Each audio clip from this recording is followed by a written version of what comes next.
এখানে আমি আজকে 15টার মতো কোয়েল পাখি নিয়ে আসছি। তো এই কোয়েল পাখিগুলো চিহ্নিতকরণ করি। তো ভালো করে লক্ষ্য করবেন, লক্ষ্য করুন বুকের দিকে।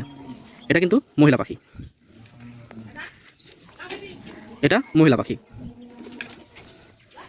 এটাও সেম মহিলা পাখি। ভালো করে লক্ষ্য করবেন। এখন মহিলা পাখিগুলো দেখতে কেমন হচ্ছে বলুন দেখি। মহিলা পাখিগুলো দেখতে হচ্ছে বুকে কালো ফোঁটা ফোঁটা, দেখুন বুকে কালো ফোঁটা ফোঁটা এবং লাল খয়েরি ভাব নেই, তাহলে এগুলো কি 100% মহিলা পাখি। এটা দেখুন ভালো করে লক্ষ্য করুন তো, সাদার উপর কালো ফোঁটা ফোঁটা, এটা হচ্ছে মহিলা পাখি। এগুলো কিন্তু জাপানিজ কোয়েল, এগুলো হচ্ছে জাপানিজ কোয়েল।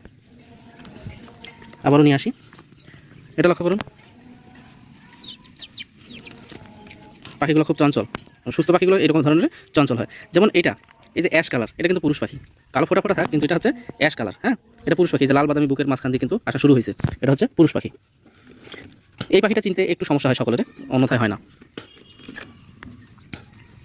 কিন্তু পুরুষ পাখি যেটা 100% এটা হচ্ছে পুরুষ। দেখুন লাল বাদামি খয়েরি আভা,